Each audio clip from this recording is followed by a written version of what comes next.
Today I'm going to share a bit more about the body and my experiences of healing with the Course in Miracles. I came to the Course in Miracles with a stage 4 cancer diagnosis, and I know that I absolutely needed this kind of crisis experience to go to God and to even find the Course. And I certainly needed that crisis and burning platform to undergo the process that Jesus sets out in A Course in Miracles.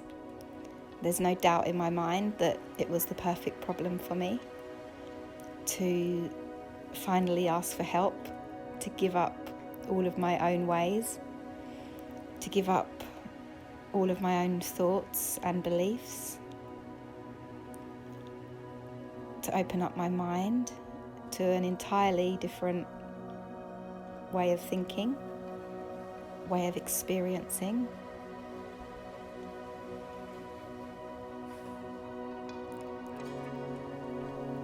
And I think that's the same for all of us, that whatever problem we're encountering, it's the perfect problem for us. And in a way, that's why it hurts so much, because it's the perfect opportunity to undo our ego.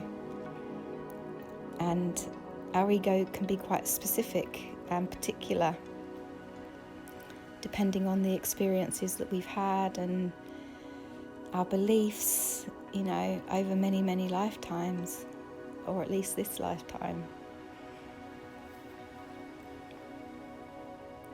So the problems that you encounter when we're going through the undoing feel extremely painful because they're touching the ego in all of its sore point places. They're triggering the ego. They're bringing light on all the hidden aspects of the ego. I kind of imagine it like a sore, a bruise on your arm. And, when you touch it, it's painful. It's kind of like that. All of the soft points, all the pain points of the ego, which are very specific to you potentially, are going to come up and be triggered. And, we call that bad. We don't like that. We don't like that discomfort. But actually, that's the way of healing. Especially that's the way of healing through A Course in Miracles and with Jesus. We have to bring the darkness to the light. We have to expose these things in ourselves. We have to see the pain and release that and choose again. But be willing to be uncomfortable sometimes. Be willing to think new thoughts. Be willing to question all of your beliefs and assumptions and even facts, things that you might think are scientific facts. We've got to question everything if we're really going to undergo this process.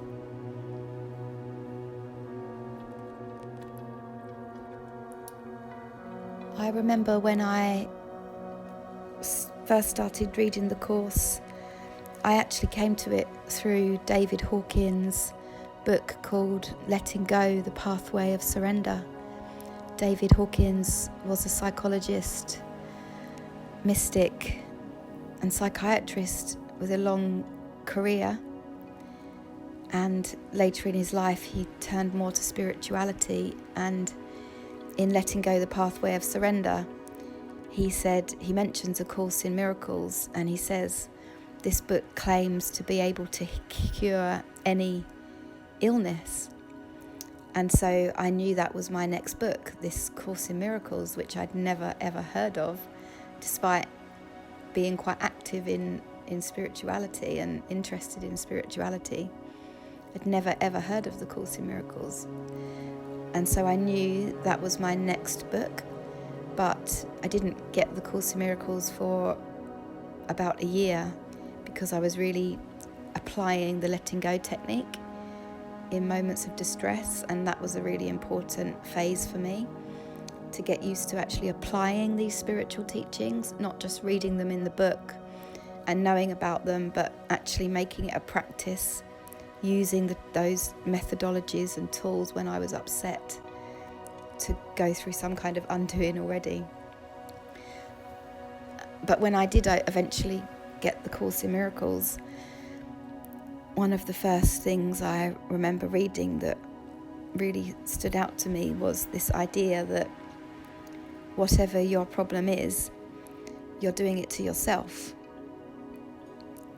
And when you're experiencing an illness or any problem really, that's very confronting. But Jesus says, whatever the problem is, you're doing it to yourself. And he goes on to say that that's a reason to be cheerful, not a reason to be upset. Because how can you solve a problem if you're not the cause of it? And that really made sense to me, although it was very difficult to accept. I'm doing this to myself. I'm the cause of this cancer. If I was the cause, if I'd done that to myself, I could also undo it. And that's one of Jesus's main messages, is that if you're doing it to yourself, you can also stop doing it. It's the only way you're actually going to solve a problem is if you take complete responsibility for it, completely. And I know that can be very confronting, and I absolutely make a point of not talking about this in many cases because it might not be appropriate. You know, that could also be the cause to heap on more guilt, and that's not the intention at all. You don't want to feel worse when you are already unwell. But for some of us, we are ready to look at that. And I absolutely was. I was really ready to look at that. Although it was confronting and challenging, I was willing. And frankly, I was desperate enough because I didn't really have any other options. I was having surgery and chemotherapy eventually. Initially, the doctor said I couldn't have surgery, but then I found a doctor that would do a surgery. But still, I knew that the physical symptoms, the physical aspects of cancer were not really my problem.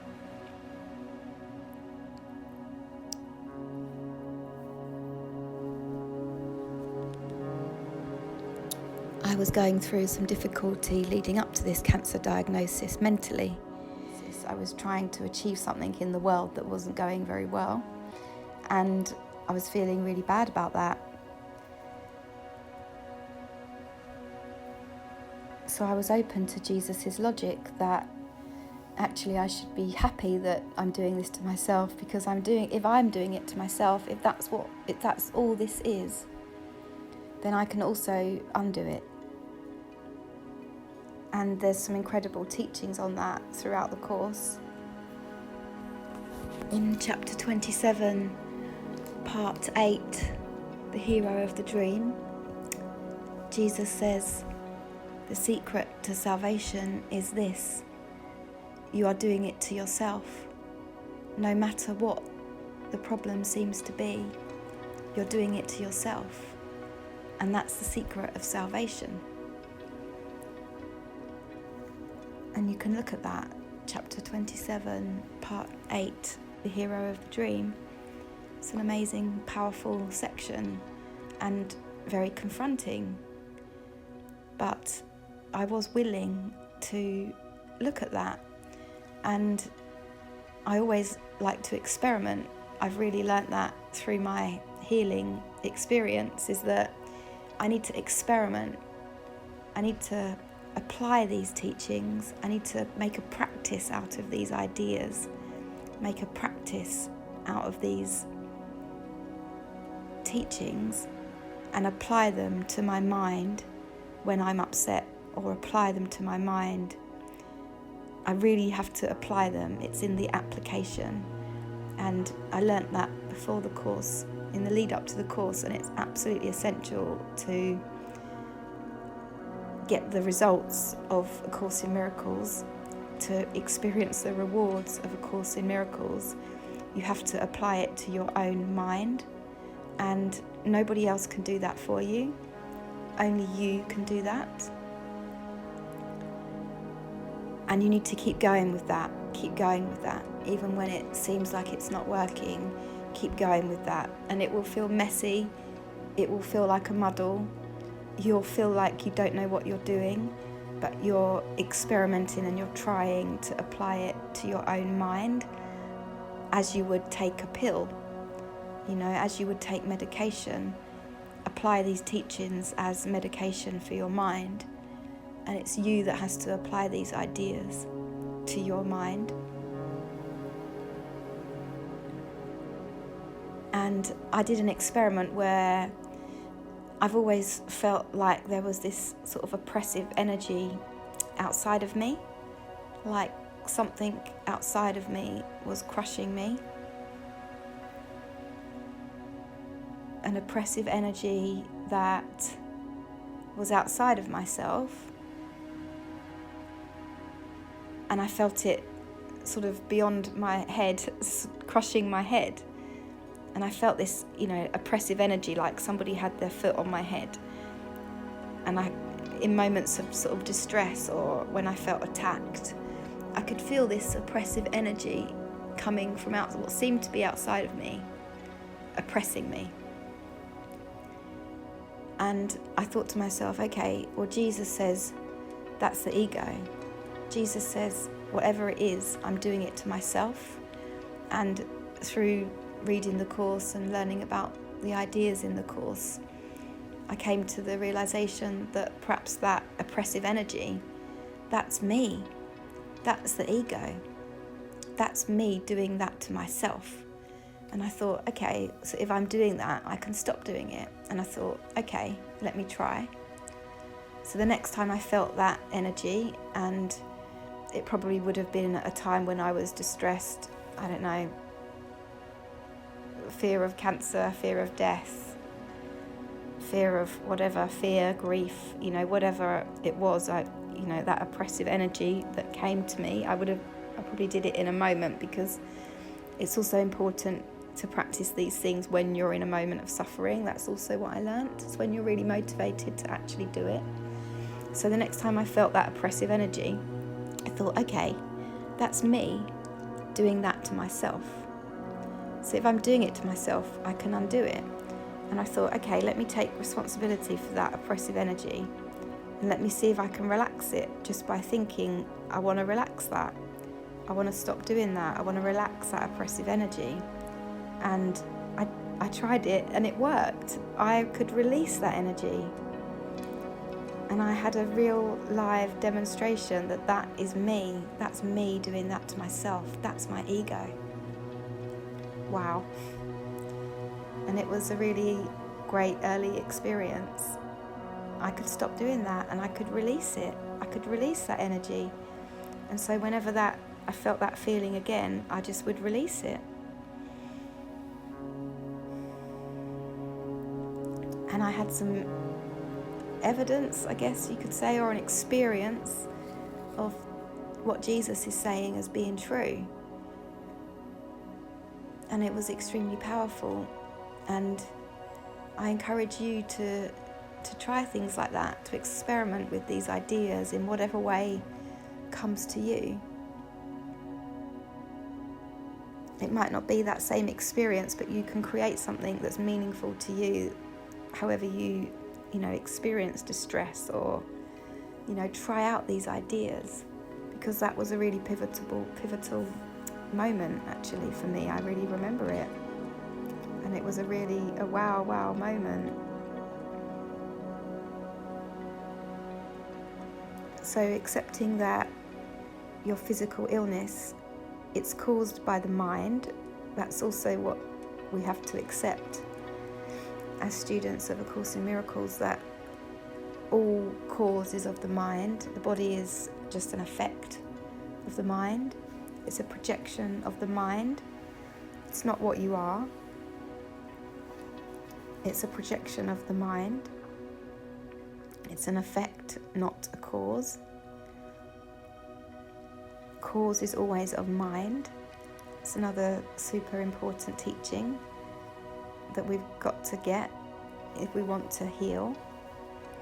And it's not really the body that needs healing at all. It's the mind that needs healing. And that's also super important to accept. It's not the body that needs healing, it's the mind that needs healing.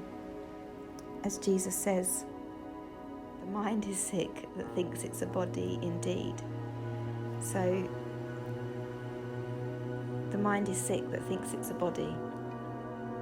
And as a human, we all think we're a body.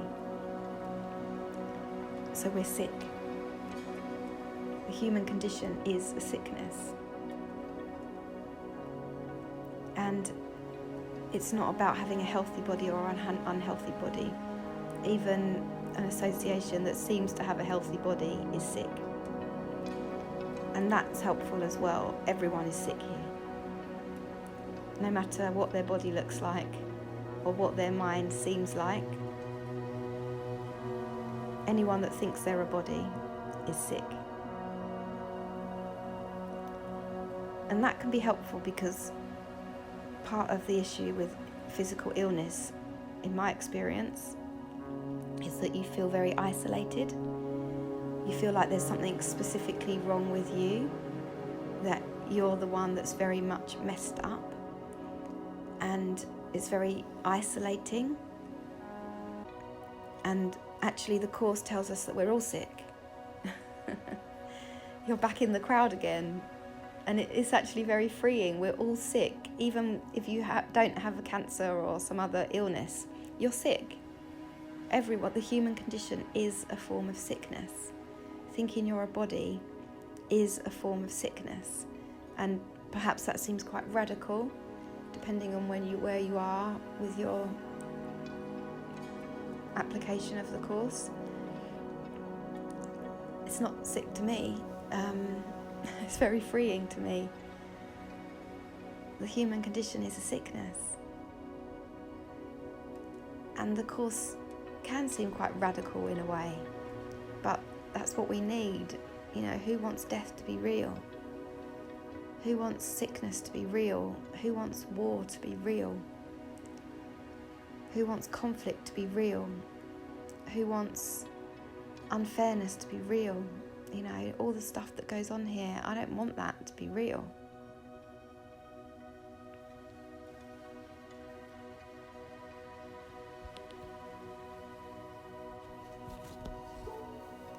So, if you apply the Course, you're applying these teachings to your mind. You're changing what you think you are. The awareness of what you think you are will change. You won't identify as a body. You'll identify as one mind, as spirit. You're no longer a figure in the dream. You're the dreamer of the dream. And it's this transformation in identity that is true healing. And the body will follow suit. You don't heal the body. You've got no need to heal the body, and you can't really heal the body by focusing on the body. You've got to heal the mind. You've got to level up in terms of what you think you are. Allow the awareness of your identity to transform by doing the lessons, by following Jesus, by asking for miracles. That's the only healing that there is. And your curriculum will be specific to you, so perhaps you'll have a lot of resistance to these ideas initially, and that's absolutely okay. Self-honesty is very, very helpful, essential, in fact, to doing this course, applying this course and getting the rewards of this course. And Jesus will meet you where you're at, so any resistance is actually helpful to let it come up. You know, so you might start by saying, wow, I really think I'm a body. I really think having a healthy body is my salvation. I really think living a long life is my salvation. look at how much I value the body. And that's where you start, and Jesus will work there with you.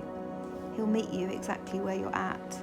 The Course will meet you exactly where you're at, and just bringing your reality, your truth to him, what seems to be your truth right now, just being honest about that with him is very helpful, and your curriculum will be very specific. And as one continues to apply the Course, your body will become less important to you. It will serve its purpose, it will be useful, but it's not what you are. You're not trying to achieve anything in time and space.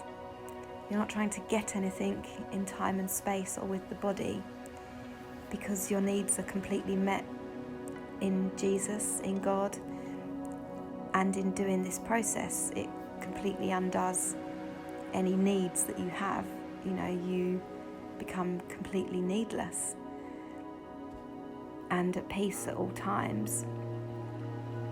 And that's true healing, and that's what we're going for. You might come to the Course thinking that you want to heal the body, but if you really want to heal the body, you're going to have to let go of that idea pretty quickly, because you realize that healing the body is not the answer. And I see my cancer experience very differently now. I'm actually very grateful for that experience, because it's led me to the truth and to have peace. And there's no way I would have undertaken this without a burning platform of stage 4 cancer. I was quite a big ego, and although I thought I was into spirituality, I wasn't really doing it at the level that was required. So I'm very grateful for my cancer experience. I see it as very joyful now. And I'm 5 years of not having cancer, but I don't really mind. I'm kind of open-minded about what happens to the body. It's not my focus anymore. I'm beyond that. And, if cancer comes back, I don't know. I have to keep very open-minded about that, actually, because if I think that I don't want cancer, it's some kind of fear. And that's not where I'm at. But of course, if cancer comes back, I'll have to go through some other, I'm sure there'll be some mental healing that needs to go on, because I will probably have fear again, I expect. I don't actually know. So I just keep a very open mind about that, and I'm always just very open in the moment. Don't allow myself to go to the future or the past. I don't really do future or past anymore. Don't really do time anymore.